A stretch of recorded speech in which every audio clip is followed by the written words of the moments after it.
Mahabang namin Diyos, kami po ay muli nagpapasalamat sa oras na ito na kami ay makapag-aral muli ng iyong mga salita.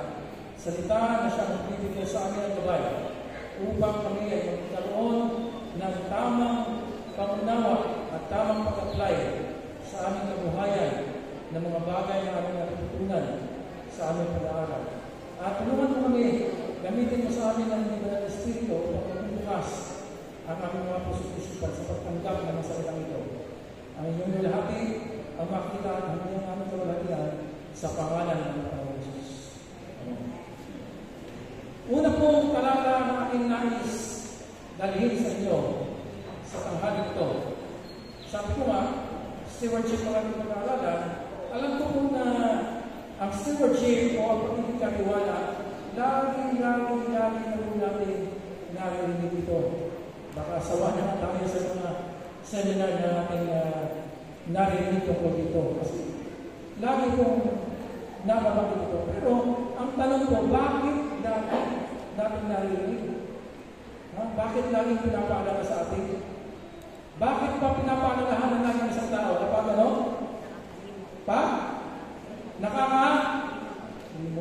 Kasi ito po ang paalala ay sa tao nakakalimot. Ibig sabihin ba, nakakalimot kayo? Kaya ito ulit ang dadalhin sa inyo ngayon? Sabi naman po, yes. Pero, ang pangunahing purpose ko ay yung kung sinabi ni Pedro, kung bakit ito ang aking dadalhin sa inyo. Hindi dahil sa kanyang lamang ay nakakalimot. Basahin ko natin yung kung kayo may mga Biblia o kaya cellphones o may papakita ka rin natin yung verses natin na sasabihin. No? Ikalawang Pedro 1, talatang 12. Yan. 2 Peter 1, verse 12 sa Tagalog. Sabi, ay sapagkat hindi ako magpapabayaan, ipaalala sa inyo ang mga bagay na ito at nasagda po dito sa Pedro. Bagamat ninyo na itong nalalaman, stewardship, alam mo po yan. Pero bakit sinabi ni Pedro yan? Ipapaalala lagi. Hanggang sa kayo ay ano? Mapatibay sa pangkasalukuyang katotohanan. Ang stewardship po ba ay katotohanan na yun? Yes or no? Yan po, katotohanan na yun. Pangkasalukuyang katotohanan po, ang stewardship. It is one of the many precious truths that we have containing the Word of God. At yan po ay tuturing natin present truth. At that present truth will also continue till the close of time. Dahil hanggang sa magsarang panahon, tayo ay magiging katiwala ng Diyos. Mga minamahal na mga kapatid. Kaya dapat tayo mapatibay sa katotohanan niya. At sa ating pong pag-aaral ay meron po akong nais na dalhin sa inyo ngayong tanghali. Ito po yung meron pong tatlong klase o tatlong babae sa Biblia na sila po yung mga paborito ko na mga karakter sa Biblia. Tatlo po sila. Dalawa po sa Bagong Tipan at isa po sa Lumang Tipan. Ang una po ay ito parang tatlong ito ay tinatawag ng mga women of liberality. Ang mga babae ng pagiging mapagbigay. Yan. So, dito po lang ito pong tatlong babae ito ay nagtataglay ng tatlong formula ng pagbibigay. Ano po yung una? Sino po yung unang babae? Ito po ay walang pangalan. Yan wala po akong nabasa record ng pangalan ito sa Bible. Ito po ay matatagpuan sa Ikalawang Hari. Ang kapitulo po ay 17. Ang talata po ay magsimula sa versikulo 8 patuloy hanggang 15. Pero ito pwede ko na lang po isa-summarize ko lang po. Ito po ay nangyari nung ang Panginoon po ay tinuturuan ng leksyon si Haring Ahab, ang masamang hari ng Israel. At bilang leksyon kay King Ahab, siya po ay hindi magbibigay na ulan ng mahabang panahon. So, si Elijah, ito po yung panahon ng Prophet Elijah, at si Elijah po ay pinaparoon ng Panginoon sa tabi ng isang bakis na kung saan doon umiinom si Elijah at pag umaga, dinadalan siya ng uwak ng tinapay at ng karne. At paghapon, bumabalik po yung mga uwak, may daladalang tinapay, may daladalang karne. So, hindi po nagugutom si Elijah. Meron po siyang supply. At ang kanyang courier ay ang mga uwak. At ganun din po ang mangyayari sa bayan ng Diyos sa panahon ng pag-uusip. Pangako po ng Panginoon yun. Kung papaano pinakain ng Panginoon si Elias sila, ganun din po pakakalingin ang bayan ng Diyos sa panahon ng pag-uusip. Amen? Wala po tayong dapat alalahanin, mga kapatid. Ang tanging hiniling ng sa atin ng Panginoon, pananampalataya na gaya ni Elias. Pero hindi po kayo Elias kasi ito mga pa ngayon, kundi doon sa magiging kausap na Prophet Elijah. Nung naputuloy na po ang bakis, mga kapatid, pinapunta po ng Panginoon si Elias sa Sarepta. Ang sabi ng Panginoon, pumunta ka sa Sarepta at doon ay may sinugo ako isang babaeng balo. Tutulungan kanila at pakakainin kanila. Yan po ay nagmula sa talaga 8 patuloy. At nung si Elias ay pumaroon sa Sarepta, nakita niya itong babaeng bao o babaeng balo na namumulot ng kahoy. At na-recognize niya na ito ang babaeng sinugong ng Panginoon para siya itulungan.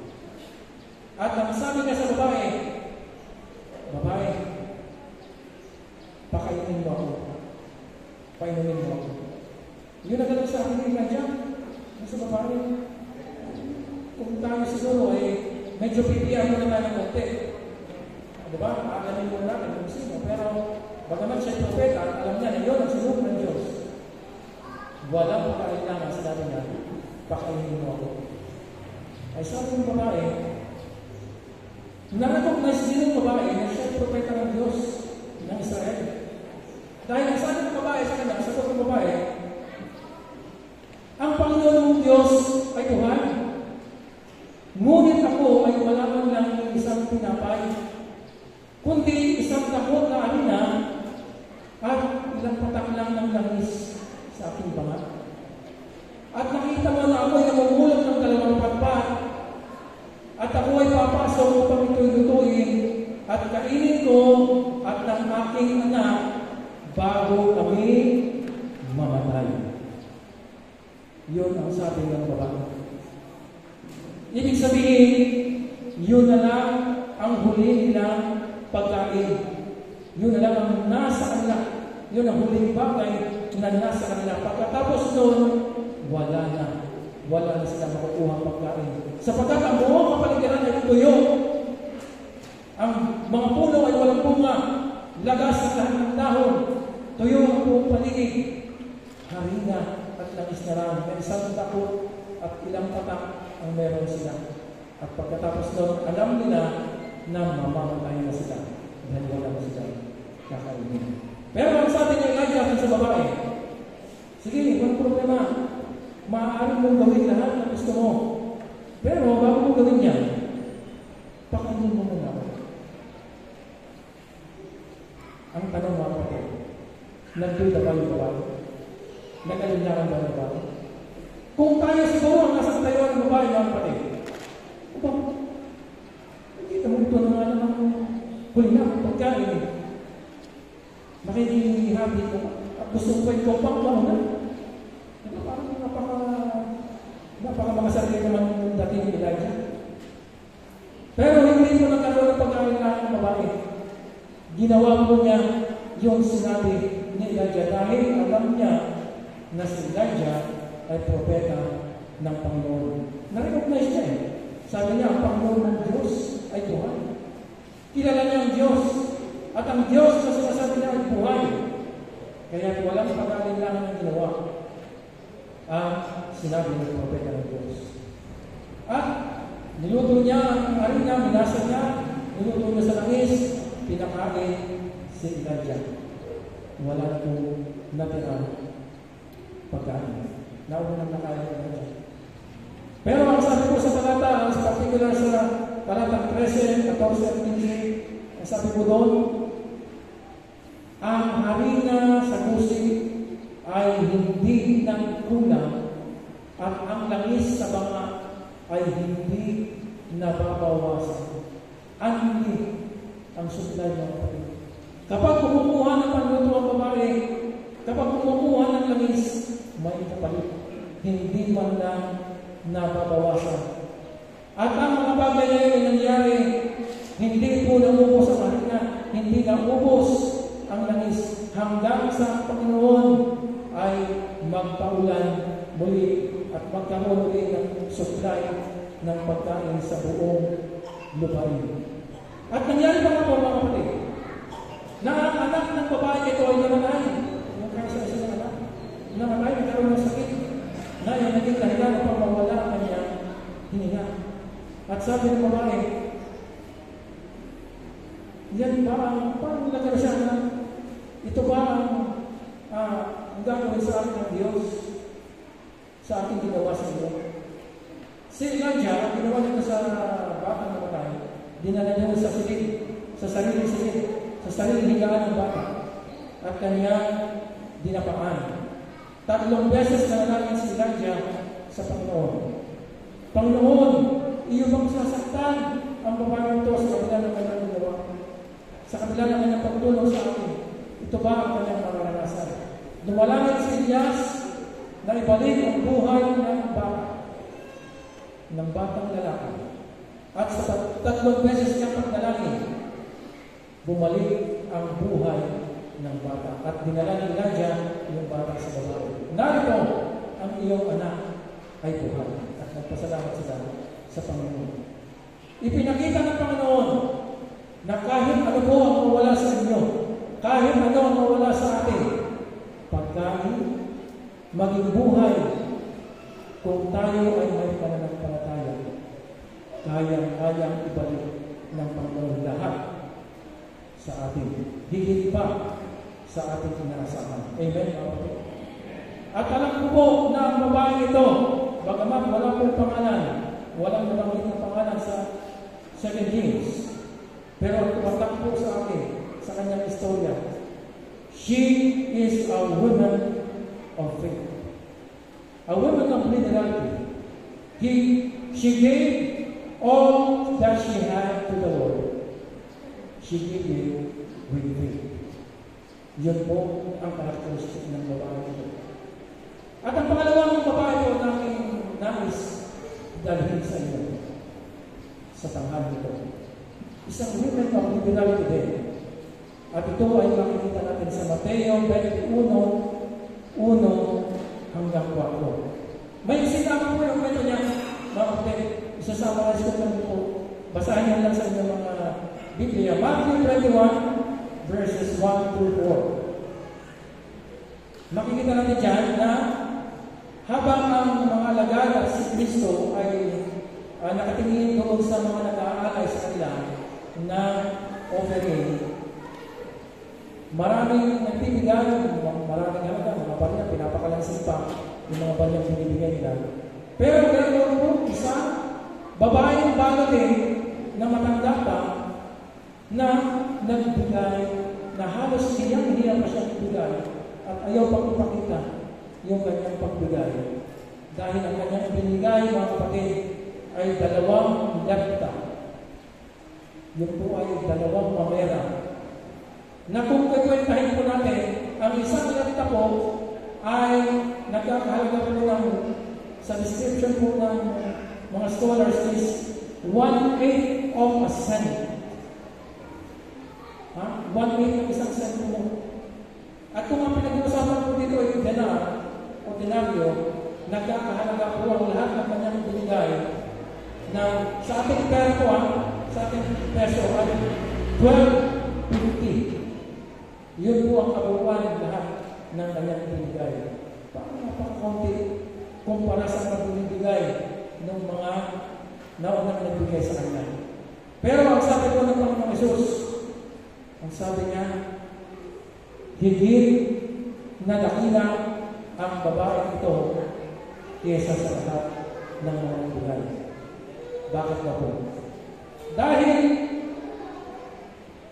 ang babae ito ay nagbigay na binigay niya ang lahat-lahat ng nasa kanya.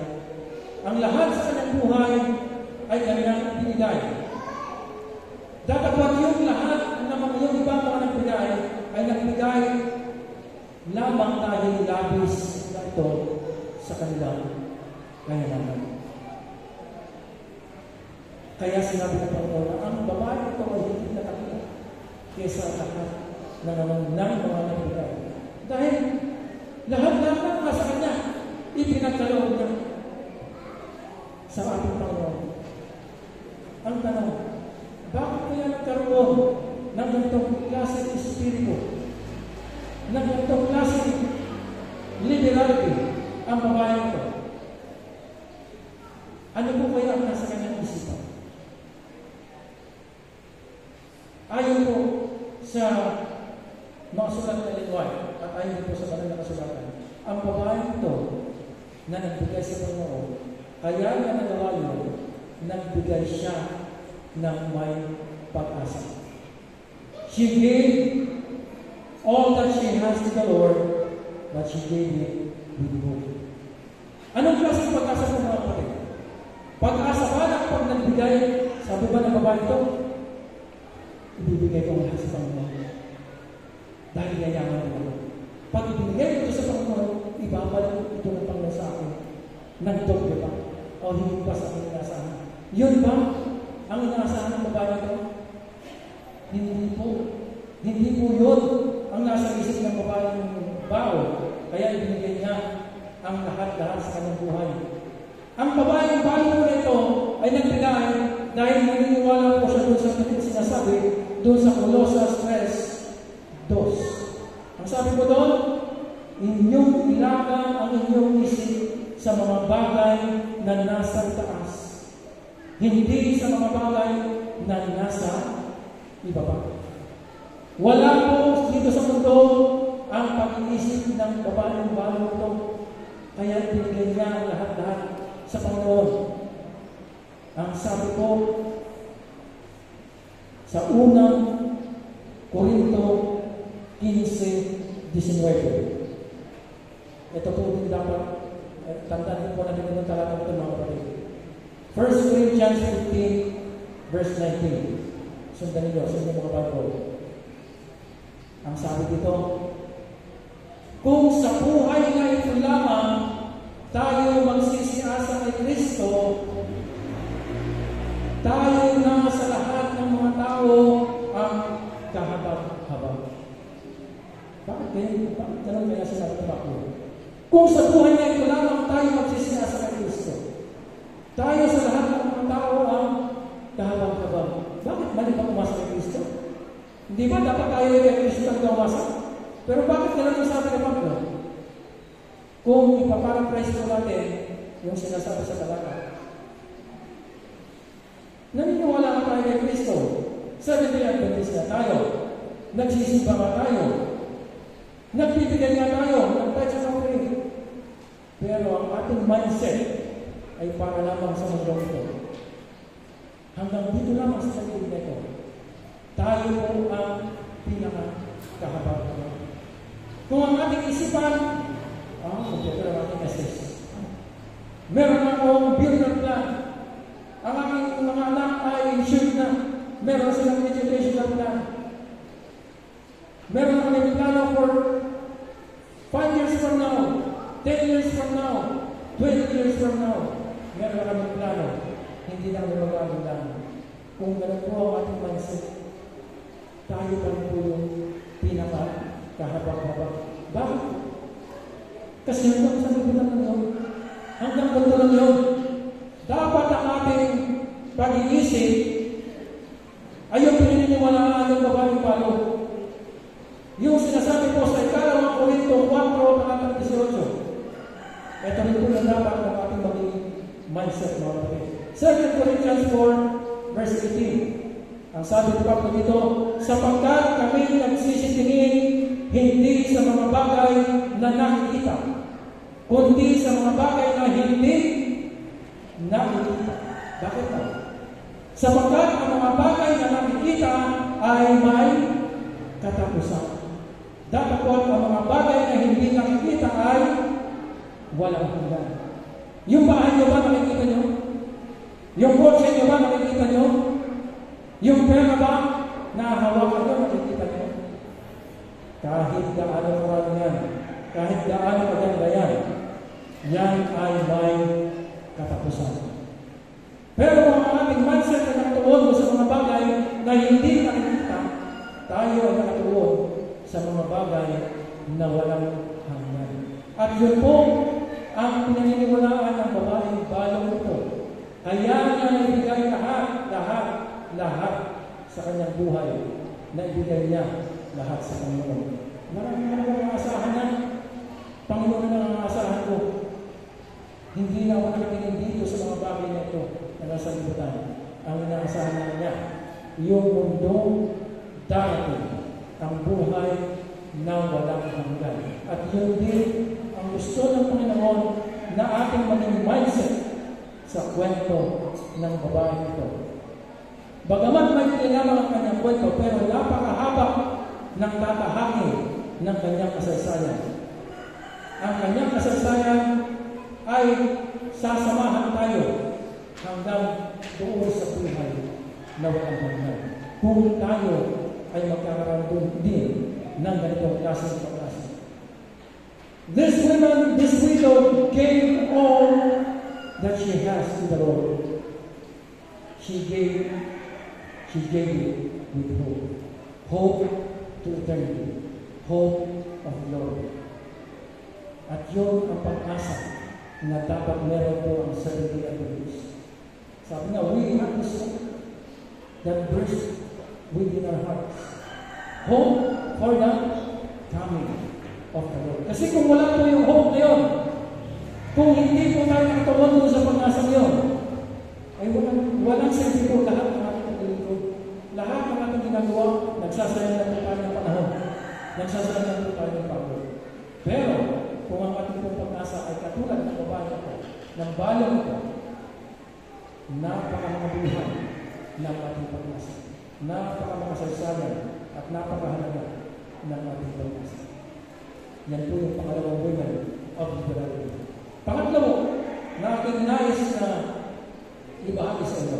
Ito po ang makikita natin sa Matthew 26, verse 7 to 12. Yan po ang talata. Basahin niyo na po isa sa Apostles ng Latin. At ang babae ito po, isang klase ng women of liberality at tinutukoy po dito ay si Mary Magdalene. Ito po ang masasabi sa kwento. Kumakain po ang Panginoon at ang mga alagad, lumapit po si Mary. At meron po siyang dalang alabaster o alabastro at ungwento. Yung ungwento po ay ointment. At ang ointment po nito ay napakabango, napaka-special, napaka-first class po ng pabango nito. At ito pala ang ointment nito, mga kapatid, ay mayroong ingredients na tinatawag na ambergris. Alam niyo po ba yung ambergris? Ang ganda po ng term, no? Pakinggan pa sosyal ng term. Ambergris. Pero ito po ay suka ng balyena. Suka ng balyena po, mga kapatid. Pero nilalagay, kapag ito po ay pinaseso at naging oil, ito po ay nilalagay sa mamahaling uri ng pabango. Hindi po pwede ilagay ito sa mga picturing pabango. Pang first class na pabango lang po yan. At kung atin pong ikukumpara siguro ngayon, yung halaga ng dinuhos na ointment ni Mary kay Kristo ay mahigit po 300,000 piso. O baka higit pa sa halaga ng ating pera ngayon, mga kapatid. Yun po yung halaga ng ointment ngayon. Kasi yung ambergris po, ang halaga po niyan ay 1 kilo niyan, 1 kilo ng wild vomit ay nagkakahalaga po ng 1,000,000 piso sa ating pera. 1 kilo lang po yan ng suka ng balyena. Imagine yung suka na ay napakamahal pa pala. At marami akong alam niya na meron mong impact sa Palawan, napakarami niyan, yung ambergris. Tatanong po sila sa akin, meron pa kayong alam na namimili ng suka ng balyena? Kaya kung meron po kayong kilala na mamimili ng suka ng balyena, sabihin niyo sa akin, meron po tayong alam na maraming hawak na sa Palawan. Yan, napakalaking halaga po niyan.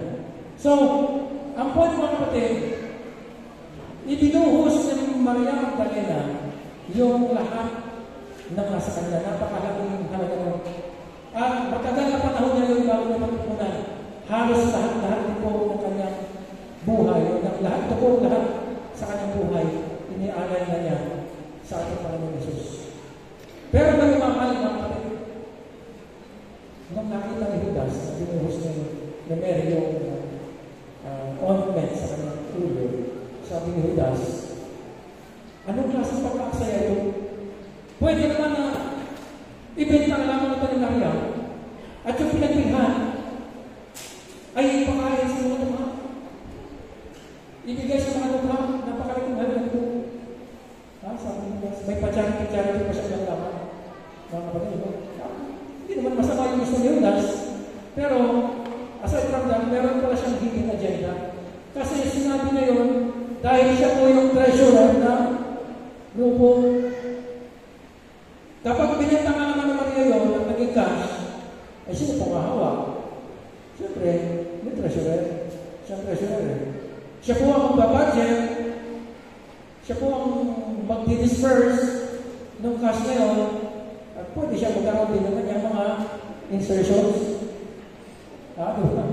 Parang yung mga nasa bike-up, maraming insertions. Ganon din ang gustong gawin ni Judas. Noong nakita niya, sana pinera na lang. Pero narinig siya ng Panginoon. Sabi ng Panginoon, ang mga dukha ay lagi ninyo kasama. Pero ako ay hindi ninyo lagi ninyo kasama. Sapagkat ginagawa ng babae ito ang bagay nito bilang paghahanda sa aking libing. Pinakita ng Panginoon na mamamatay na siya. Malapit na matapos ang kanyang ministeryo. At binigay na ni Mary ang lahat. Ipinakita na niya ang lahat ng kanyang makakaya para ibigay sa Panginoon.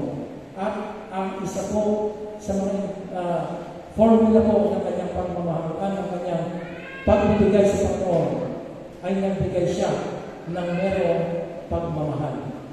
Kaya niya binuhos ang ointment niya sa ulo ng ating Panginoon dahil po meron siyang dakilang pagmamahal sa ating Panginoon.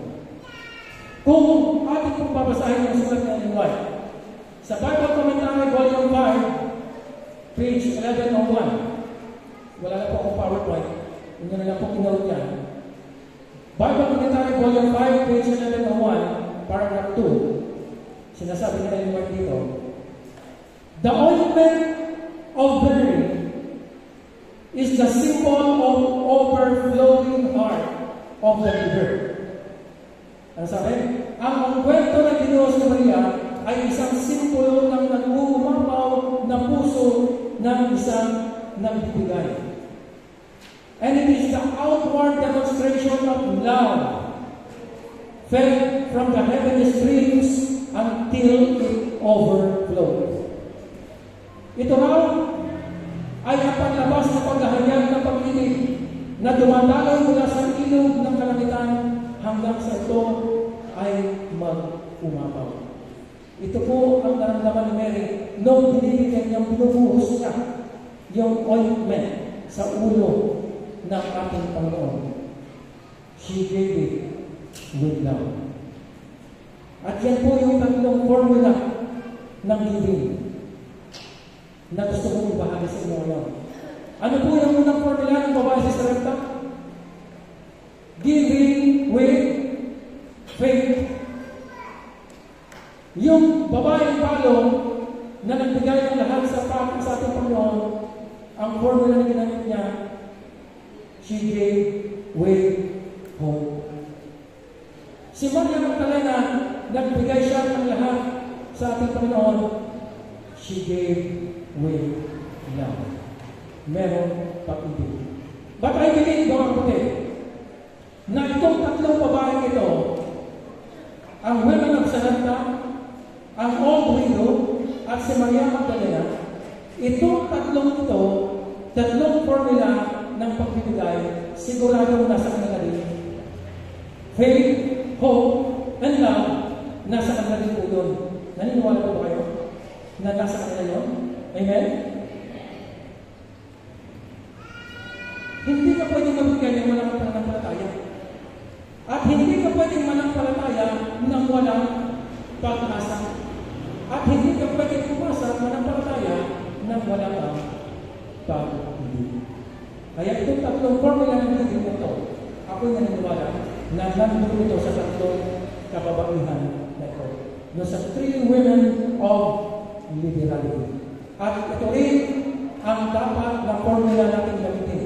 Kung magbibigay tayo sa ating Panginoon o kung magbibigay man tayo sa ating kapwa, magbigay tayo ng may pananampalataya, pag-asa at may pag-ibig. Bakit po? Bakit po kinakailangan may pag-ibig? Sabi ko kasi sa 1 Corinto 13:13, ang sabi ko doon, sapagkat narito nananatili ang pananampalataya, pag-asa at ang pag-ibig. Subalit ang pinakadakila sa lahat ay ang pag-ibig. Bakit kaya? Hindi ba dakila yung pananampalataya? Hindi ba dakila yung pag-asa? Dakila din yun. Pero ang pinakadakila sa lahat ay ang pag-ibig. Bakit kaya? Ano ang sabi sa 13:1 ng same book, 1 Corinthians 13 verse 1? Ang sabi, kung ako'y magsalita ng wika ng mga tao at ng mga anghel, datapwat wala akong pag-ibig, ay ano raw? Ako'y parang isang tansong tumutunog o patinaw na umakalinaw-naw.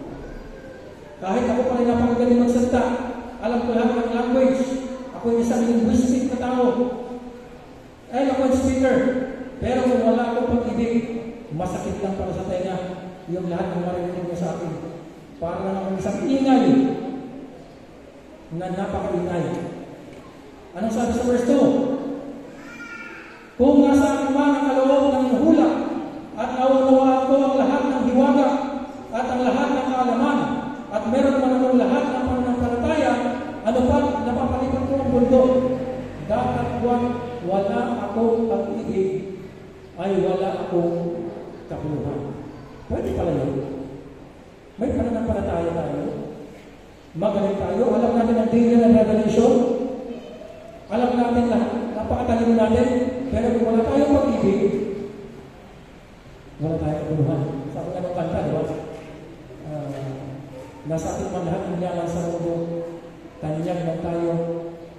Kung di natin nadarama ang palad ng Diyos Ama o ang pag-ibig ng Diyos Ama, lahat ng niya'y pawang walang kabuluhan.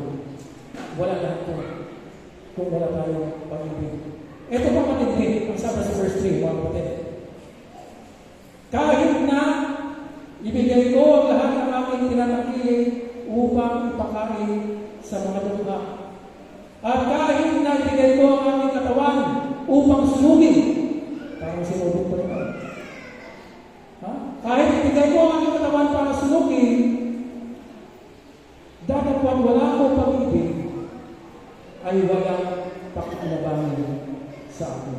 Kahit tayo magpakahiro, magpakbayani tayo, ibigay natin lang tayo pag-isigat ng ilang tabo.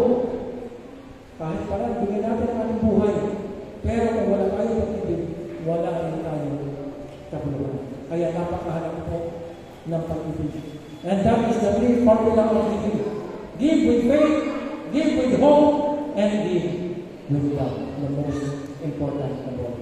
Ngayon, kung ginagawa na natin yung formula niya, at pinakakala na natin na ating nagagawa yung formula niya, napakalami pa natin tanong sa Panginoon. Napakalami pa natin hinalit sa Panginoon. Panginoon, nagbibigay naman ako. Bakit mas mabuti pa yung ibang tao, yung masasamang tao? Bakit ang yayaman? Kung sino pa yung mga pasaway, ang mga notorious na tao, yung pa yung sagana, yung pa yung mga nag-uumapaw ng pera, wala nang sapat na pera paglagyan. Pero mga kapatid, huwag tayo ulit dyan. Yung mga yan, mayayaman, walang paglagyan ng pera, pero wala rin silang kapayapaan sa kanyang puso. Tayo, sa lahat na tayo sa material na bagay, pero meron tayong Diyos. Meron tayong pinakahawakan. At higit sa lahat, meron tayong pag-asa. Yun ang lamang natin sa kanya. Sila, wala nun. Pero, yun po mga kapatid ng ating duty, ang bigyan din sila ng kapayapaan. Bigyan din sila ng pag-asa. At, hindi tayo hindi sa Panginoon. Bakit? Hindi pa rin ako nagkapal ng Panginoon. Meron tayo mga kailangan gawin mga kapatid. Meron din kasi formula yung receiving. Kung may formula ang giving, meron din po tinatawag na formula of receiving. Ano po ito? Buksan din po natin yung ating Biblia. Mateo 7, talatang 7. Ito po ang formula ng giving. Ano receiving? Ang sabi sa English, ask and it shall be given unto you. Pangalawa, seek and you shall find. Pangatlo, knock and it shall be opened unto you. Yung tatlong yun, A-S-K. Ask. Yung po ang formula ng asking. Yung po paraan ng paghahanap. Ano po yan? Hihingi tayo, maghahanap tayo, kakatok tayo sa ating Panginoon. Unahin mo natin yung number 1 formula. Matthew 7, verse 11. Anong sabi ng Panginoong Jesus? Kung kayo nga bilang masasama ay marunong magkaloob ng mabubuting bagay sa inyong mga anak, gaano pa kaya ang inyong Ama na nasa langit na magbibigay sa inyo ng mabubuting bagay doon sa nagsisihiling sa Kanya? Ay, paano kung hindi ko humihingi? Bibigyan ka ba? Hindi ko humihingi. Baka pag may nagbigay sa iyo, hindi ko humihingi sa Panginoon, baka may ibang nagbigay. Di ba? Hindi ko humihingi sa Panginoon, nagkakaroon ka? Baka iba nagbigay yun. Dapat alamin natin kung ganito lang. Ano po? Ang punto mga kapatid, baka naglama tayo ng naglama sa ating buhay, hindi naman tayo humihingi. Paano tayo hihingi? Roma 12:14. Magtiyaga kayo sa pananalangin. Lahat ng ating hinayin ay dapat natin itulong sa Diyos sa pamamagitan ng panalangin. Hihingi tayo, mga kapatid, para tayo bigyan. Kasi hindi tayo bibigyan pag hindi tayo humihingi. Eh kung humingi na tayo, parang hindi pa rin sinasagot ng Panginoon hinihingi, hindi pa rin binibigyan ng Panginoon, baka hindi natin ginagawa yung pangalawang formula, mga kapatid. Ito po yung seek and you shall find. Ano po yung pinapahanap ng Panginoon? Ano sa mga inyo? Tama naman, kailangan natin magtrabaho. Hanap buhay. Hanap buhay. Pinapakita ng Panginoon na kailangan natin gumawa. Pero bago yun, ano pinapahanap ng Panginoon? Alam natin ito. Familiar pagkatalaman ito. Matthew 6:33. But seek ye first the kingdom of God and His righteousness. And all these things shall be added unto you. Secondary lang yan. Given na yan, mga kapatid. Ibibigay sa atin ng Panginoon yan. Yung ating hinihingi. Ano ang una mo natin hanapin? Kaharian ng Diyos. Maglingkod tayo sa Kanya. Gawin natin yung ating tungkulin. Sige lang, simbang tayo ng Sabat. Gawin lang natin gawin natin banal ang araw ng Sabat, maglingkod lang tayo, makibahagi tayo sa gawa ng Panginoon. Huwag natin alalahanin ng bukas. Pangako ng Panginoon yan eh. Matthew 6:28, diba? Sabi ng Panginoon, yung mga ibon nga, hindi nagtatanim. Hindi naman sila nag-aani, pero kumakain. Huwag yung alalahanin ninyong dadangkin sa kinabukasan. Hayaan nyo ang kinabukasan ng alala sa kanyang sarili. Kung yung mga mayang na pinapakain, tayo pa kaya na mas mahalaga kaysa sa bayan. And all these things shall be added unto you. Ang kinakailangan lang natin magkaroon ng pananampalataya. Yun po ang ating dapat na gawin. Hanapin natin yung kaharian ng Diyos. At bago yun, pagkatapos natin hanapin ang kaharian ng Diyos, hanapin naman natin. Kinakailangan natin gumawa para sa ating sarili. Sapagkat kung tayo pananampalataya, pagpapalaan ng Diyos lahat ng ating gawa. Pangatlong formula mga kapatid, knock and it shall be open unto you. Paano natin bubuksan ang kalangitan? Paano tayo nakatok sa Panginoon? Ito po yung mahalagang formula mga kapatid. Binabasa natin kung sa sa ating offertory reading, di ba? From the very familiar verse, Malachi 3:8 to 10. Anong sabi doon? Ninanakawan baga ng tao ang Diyos. Ang sabi ng Panginoon, Omo. Ngunit sila sumagot, sa paano paraan ka namin nananakawan? Ano sabi ng Panginoon? Sa mga ikapuan at ano? Handog. Dalawa yung mga kapatid, ha? Ikapuan, handog. Doon natin nananakawan ng Panginoon. Dalawang bakit pa rin. Ano sabi ng Panginoon sa Salatan Yes? Dalhin na ninyo ang mga 10 bahagi sa kamali upang magkaroon ng pagkain sa aking bahay. At subukin niyo ako ngayon. Naghamon ng Panginoon mga kapatid. Subukin niyo ako ngayon. Kung hindi ko buksan ang mga durungawan ng langit. So yun pala mga kapatid, yung paraan para buksan. Yun pala paraan ng pagkatok sa Panginoon. Sabi na, and it shall be open unto you. Para mabuksan yung mga durungawan ng langit, kinakailangan natin dalhin sa Panginoon yung para sa Kanya. Hamon na yun. Subukin niyo ako.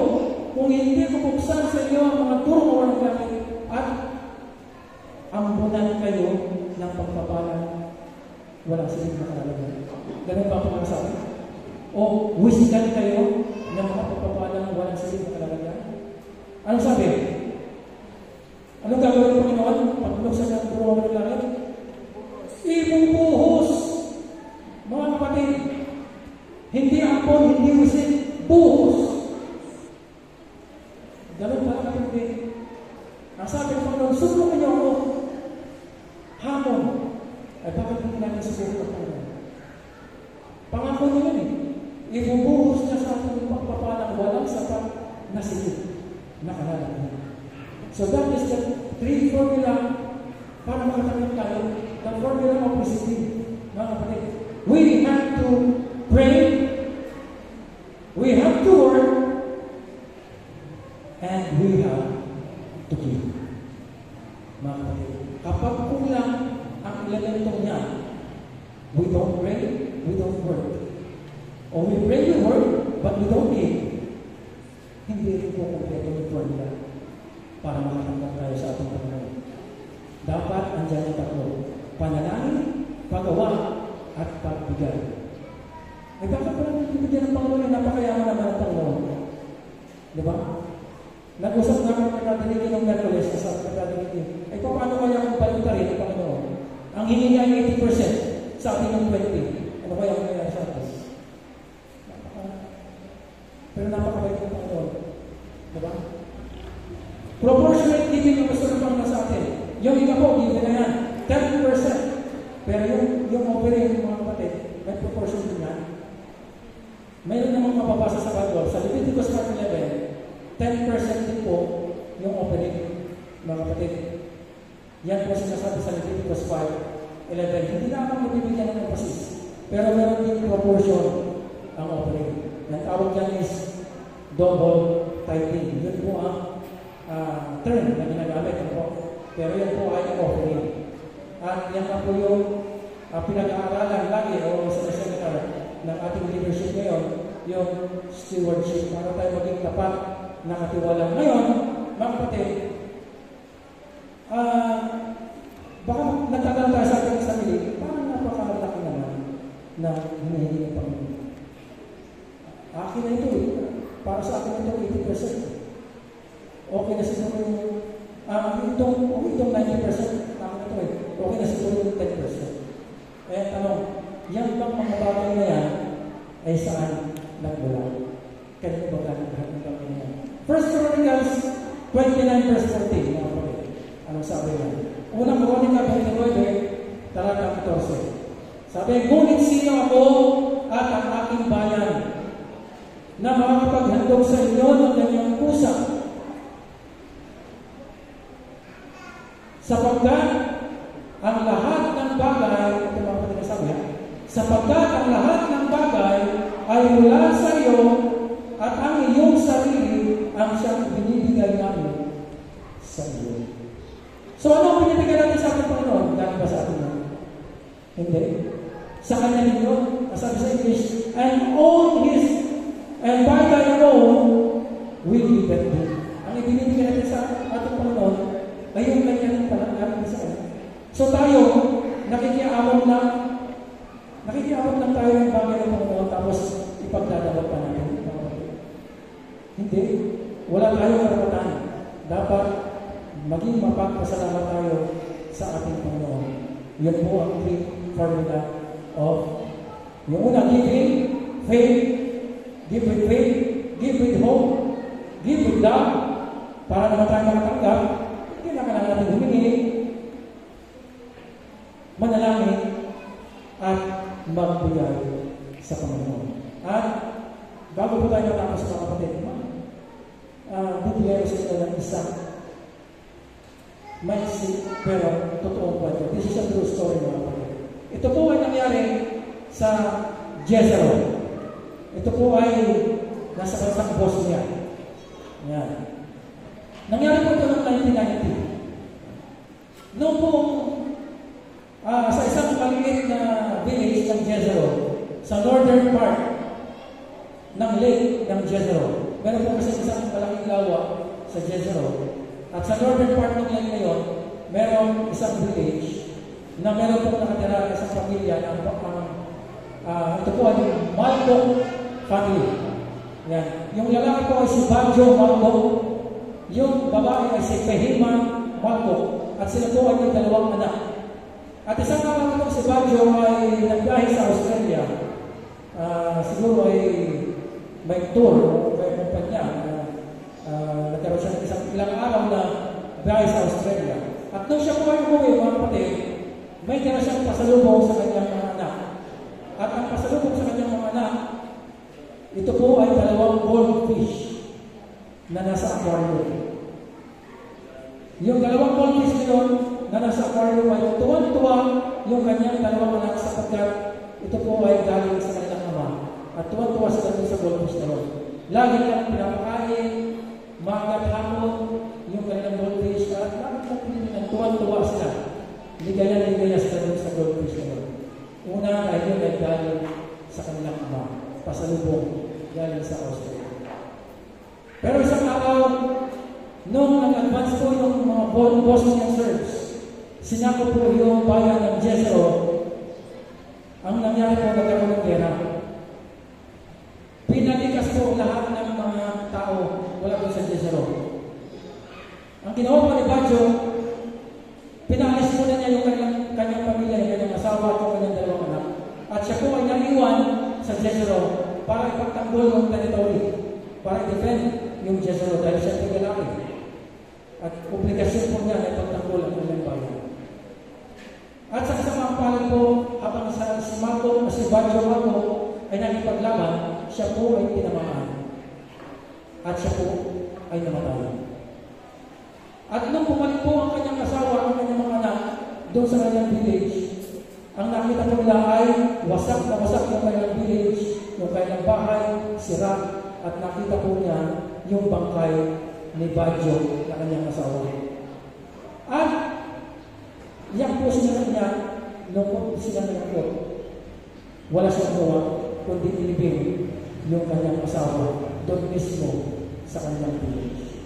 At dahil wala na po yung kanyang asawa, sira na po yung kanyang bahay, wala na po silang tutuluyan. Parang wala na rin po silang pag-asa.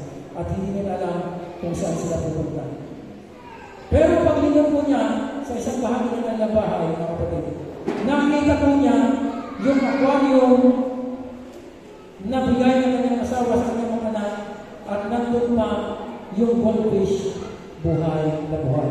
Lumalangoy na doon sa aquarium.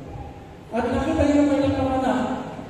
At kahit paano, natuwa yung kanyang mga anak. Dahil meron pa palang katalang alaala ang kanyang asawa. At ito ang aquarium na niyakap ng kanyang mga anak. At sabi, mahal na ina, kung tayo po i-alis, dalhin natin ang aquarium na ito. Dahil ito na lamang ang alaala ng aming ama. At ito po yung nag-iwan na buhay na alaala ng aming ama. Pero, iba po ang pumasok sa isipan ng kanyang ina, ni Tehima. Ang sabi ni Tehima, kung dadalhin namin itong aquarium na ito, dala-dala ang dalawang goldfish na ito. Kami mismo, hindi namin alam kung saan kami pupunta. Hindi namin alam kung ano ang aming magiging bukas, kung saan kami magdadalhin ang panahon. Mas nakabubulis siguro na pakawalan ang dalawang goldfish na ito dito sa lawa. Ipiniliwanag na sa kanyang mga anak, ito na lang ang huling alaala ng inyong ama sa atin. Pero kung ito po ay mamamatay, dahil sa ito dadalhin natin, hindi natin alam kung saan tayo pupunta, hindi natin alam kung ano ang magiging bukas natin. Pero itong dalawang ito, kapag pinakawalan natin dyan sa lawa, mas may opportunity sila na mabuhay. Mas meron silang opportunity na hanapin yung kailang sarili at makasurvive kesa sa isama natin sila. Sigurado sila ay mamamatay. Lungkot na lungkot man, labang man sa kalooban ng dalawang bata, naintindihan nila yung pangangailangan o yung sitwasyon ng dalawang goldfish na yun. Kahit na naman na natin na panakalan ng kanyang ama, pumayag sila. Sige po, pakawalan na natin ang dalawang goldfish na ito sa lawa.